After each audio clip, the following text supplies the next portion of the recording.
Looks like a date for the shareholder of the Warner Brothers Discovery merger has been revealed by Discovery themselves. Hello everyone, my name is the MacTac here, and welcome to a brand new update video on not just the Snyderverse, but the Discovery merger. Because it apparently seems like, according to Deadline, Discovery has set a date for the shareholder vote on the Warner Media merger.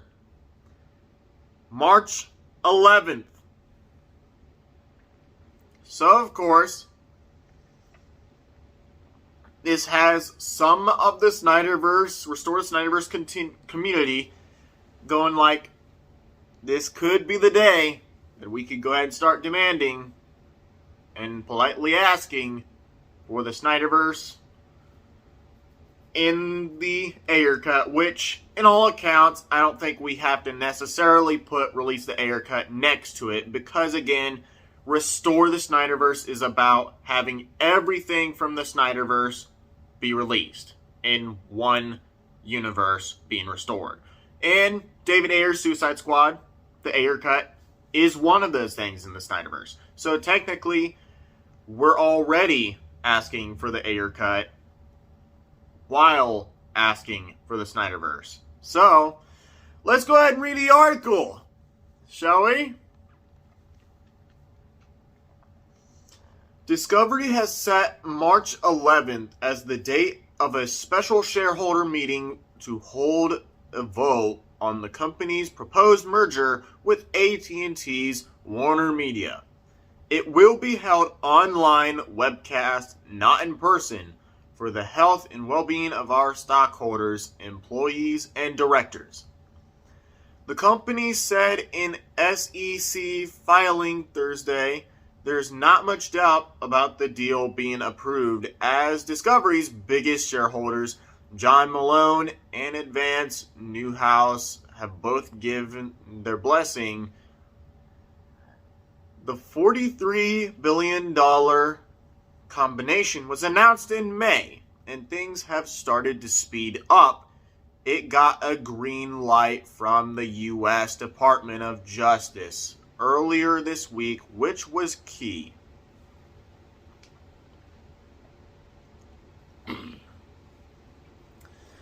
AT&T shareholders don't need to vote. As reported, the transaction calls for AT&T to spin off Warner Media. In a first step, AT&T shareholders will receive about 1/4 of a share in the new Warner Brothers. For each... Well, actually, no, never mind. Wait a minute. They forgot to include a comma after Warner Brothers, because the words after that aren't capitalized, and it's just one little sentence saying for each AT&T share in hand, period. They forgot to use a comma, but hey, mistakes happen, so I'm not going to judge too harshly about it. For each AT&T share in hand, so a holder of 4 shares of AT&T, for example, would end up with 1 share of Warner Brothers. Discovery. AT&T stockholders as a group will end up owning 71% of the new company. Discovery shareholders, the rest. Discovery stockholders will also be asked to approve on an advisory basis, meaning is non-binding, the golden parachute compensation payments that will or may be paid by Discovery to its named executives, officers in connection with the merger. Common in deals.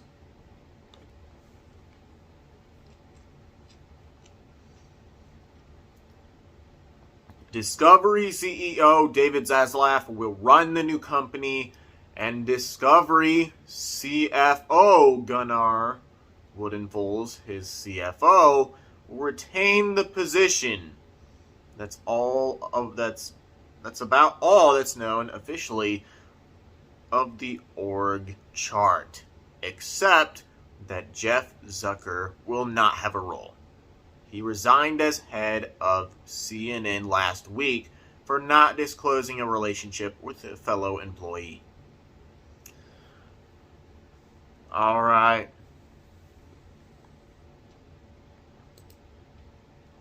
I'm curious to know what this comment is. Really?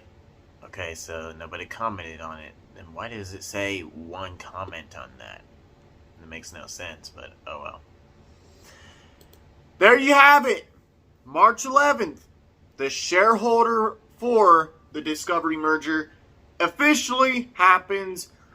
Man, oh man, I feel like they're trying to speed this up to fix all of the shit mistakes that Walter Hamada and all of those bad employees at Warner Brothers have caused, making these fucking screw up of the films like Wonder Woman 1984, The Suicide Squad, and Peacemaker. I can't wait to be done watching Peacemaker when I finish watching the finale this Thursday. Because after watching yesterday's episode, it's clear enough. This show ain't getting better for me, and it's getting more and more weird. It's getting more and more confusing to me that I'm not enjoying it. And again, out of all honesty, I can completely agree. This doesn't feel like a DC Comics show. And with all the jokes that we end up hearing, like, yeah, it's not a DC show. It's definitely not a DC show. It doesn't matter if they name drop Superman, Batman, or Wonder Woman. It don't feel like a DC show. It just don't. That's my opinion. That doesn't mean I'm talking shit about anyone wanting to watch Peacemaker or defending it. Anybody defends Peacemaker or the Suicide Squad or any of the movies we've gotten that I hate or any of the Snyderverse fandom hate, power to you. You have your opinion.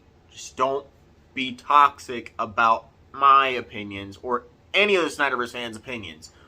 And, of course, don't call the Snyderverse fans out for being toxic when you started your shit being toxic. That's if you start getting toxic with the Snyderverse fans. But, there you go.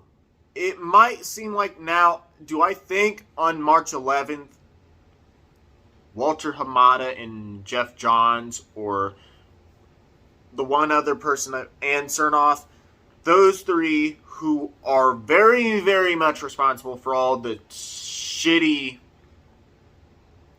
work that's been going on with Warner Brothers this whole time, in their reasoning of the terrible films that we've been getting for the past few days.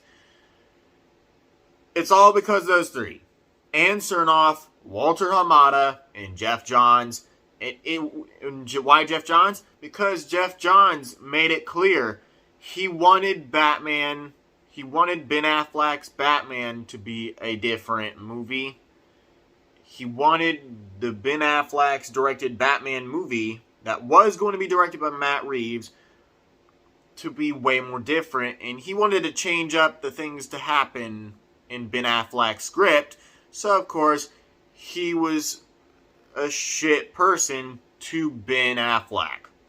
But then again, later on, Matt Reeves admitted he didn't want his movie to be based on Ben Affleck's Batman. He wanted it his own story. And complete respect to Matt Reeves, because the Batman looks like a fucking masterpiece.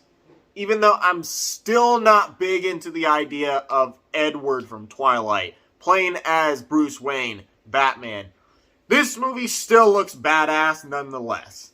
of course, and David Ayer even admitted and was honest enough and said that yesterday Jeff Johns was the one that had the rewriting script in hand.